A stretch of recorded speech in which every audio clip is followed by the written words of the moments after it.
Welcome to another exciting episode of Javier in the Air.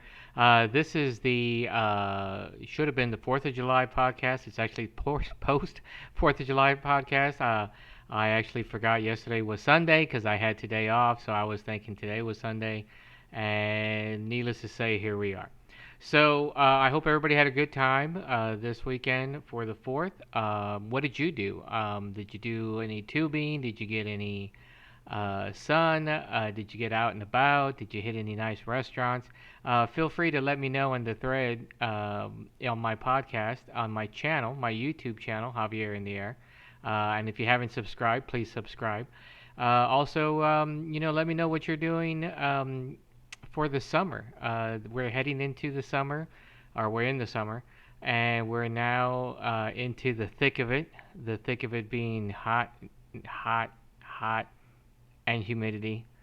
And then rain to cool us off for about 5 minutes, and then it's hot rain because of the heat. And then we just get baked into our own clothes because of the heat that comes afterwards. So, but let me know what you're doing. If you're getting any gardening in, if you're getting any cool trips that you have in. Now everybody's coming. We're coming out of the main part of the COVID, even though there are some other variants that are popping up, and if you're still haven't been vaccinated, please do so.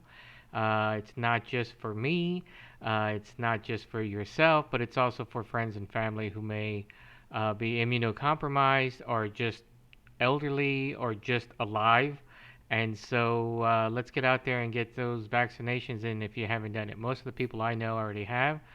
Good on you for that. Congratulations, fantastic. This is going to be another little quick one. I have some voiceover about the bocce ball tournament that we did this weekend. Very modified bocce ball, thanks to neighbor James and Zaida. I'm just going to show you the flow chart and then do a voiceover from there.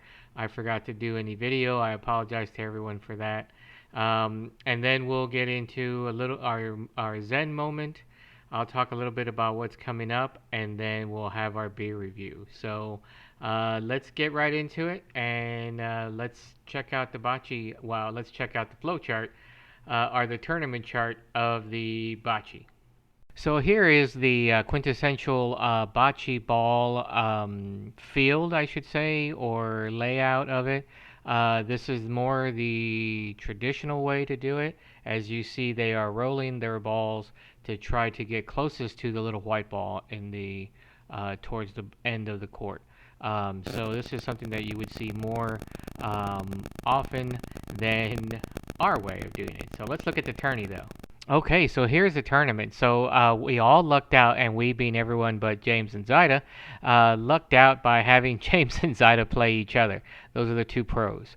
So they played, and as you can tell, James was number 2, Zaida was number 4, I was number 6, James Takashita was number 8, Patricia Hawkins number 7, Luann number 5, Andre Hawkins number 3, and Ron was number 1. So we started out with James and Zaida playing against each other, thankfully for that. Zaida whooped up on him and beat him quite a bit. I don't have the actual score results, otherwise I would tell you. And then I got to play James Takashita. We were kind of neck and neck for a while. James was actually winning at the first part point-wise, and then I was able to pull it out. By the way, the scoring goes up to 10. You can get as many as 2 points per round if your 2 balls are the ones closest to the ball. So and then we had Ron play Andre. Andre beat him. Luann played Patricia. Patricia was able to squeak that one out. Then Andre played Patricia, and Andre was able to win that one. Zaida played me. Zaida whooped up on me and taught me the business. And then Zaida played Andre, and I believe Andre won that one. So that's how it went. So it was a good bocce day. So this image I have here is actually more in line of how we were playing on Saturday. So the little white ball was where you had to get near or touching, and then the other balls were thrown by the contestants. Normally, you have two teams of two. We were playing just one on one, and we were throwing the ball all over the place, all over the front yard. Turned out to be a really cool time, and it was just cool enough that we didn't overheat while playing bocce ball. Okay, so that was the bocce ball event that we had on Saturday on the 4th of July. So great fun. I think next time we might want to maybe go out to a park or something and then maybe set up some lines so that we can have some actual dimensions down there. I think that might be fun. Though this is great fun too because we didn't have that little white ball, so we had a tennis ball and we were throwing that tennis ball all over the place. So it turned out to be really fun. Really great time. Thanks to Game Masters, James and Zaida did a great job of running that for us. Thank you very much. It was something different. It was fun. We all had a great time while we were imbibing. So that was the bocce. So now what we're going to do is I went out for a nice, about a 3 mile walk this morning, and there were some nice dark clouds out there. So I thought that would be a nice Zen moment for us. So we're going to go ahead and see our Zen moment. So let's go to that.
And there you go, your Zen moment. I thought it was nice when I was out walking this morning, so I thought I'd share it with you guys.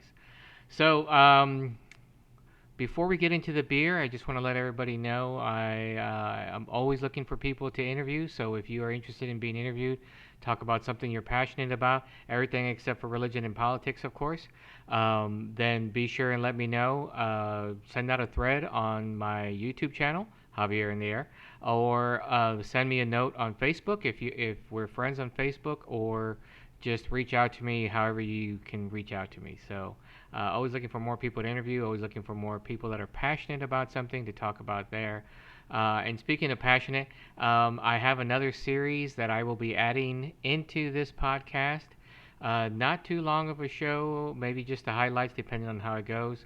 I'm trying to get something going with my nephew Max, and I'll be keeping you informed over the next couple of weeks as to what that is going to be. So let's hope that it's got some good potential. At least I hope it is, and I'm hoping that my nephew has some great ideas for me as well.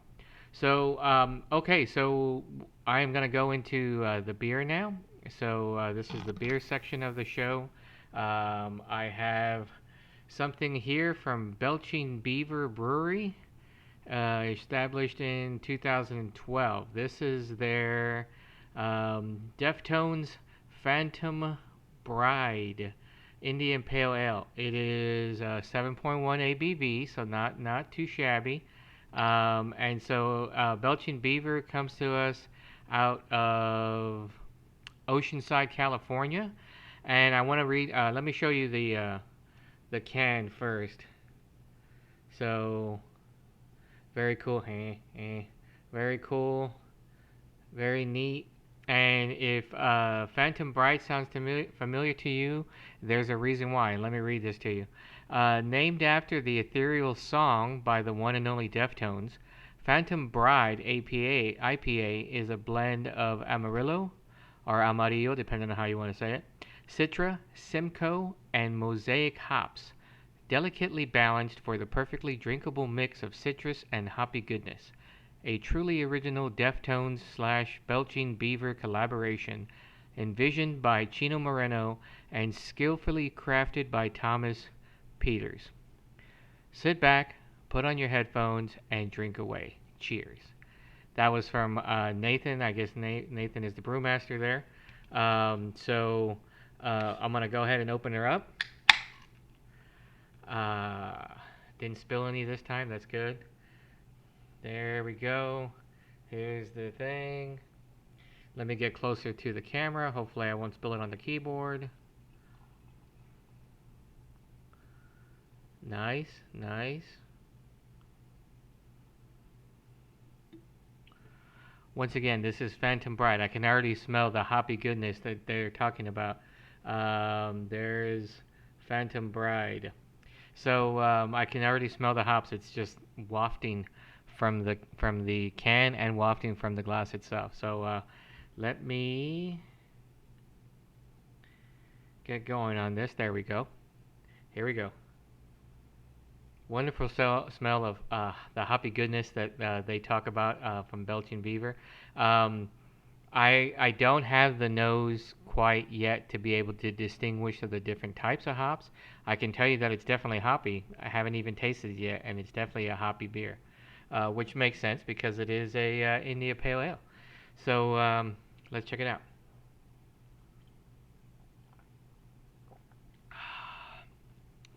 Immediately you get that sourness that is prevalent. That is what you expect and what you want from an India Pale Ale, and really good on the front end. Nice and sharpness to it.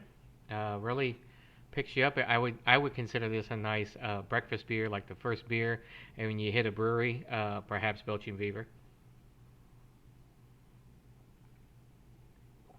or even if I was going out to the boutique, which is where I purchased this Belching Beaver from.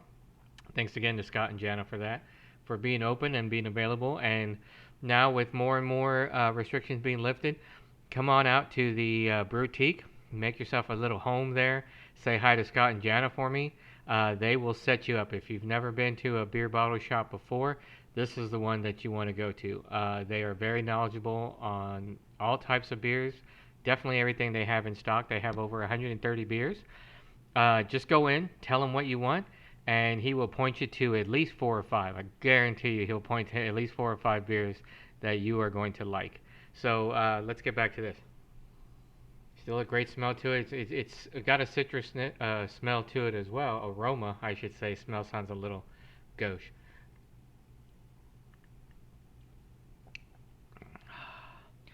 Very nice, very nice. Not much as far as on the back end on it, but it's really good on the front end. I really like the hoppiness to it. I like the blend of the different hops. I can't quite tell the different nuances per se, but I can tell when they have more than one type in there. So it's really good. I like it. I'm gonna finish this one out for sure, and I think I'm gonna give this one 8.5 thumbs. So 8.5 thumbs up for the Belching Beaver Deftones Phantom Bride India Pale Ale. So there's the beer. Excuse me.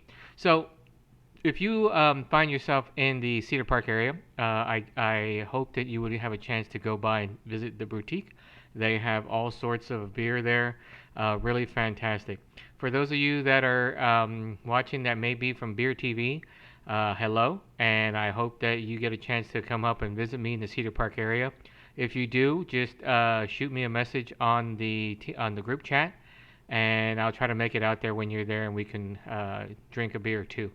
And I can introduce you to Scott and Jana out there at the boutique. Speaking of beer, it is well past due. It is time once again for me to have a beer tasting. That is right. This we've talked about it before on the show. We haven't had one since I started this podcast, but now I'm going to be able to have this ready to go. Now, the only caveat to my having this beer tasting, which is going to be on the 24th, is you must be vaccinated. So if you are a friend or family and you want to make it to my beer tasting, shoot me a note.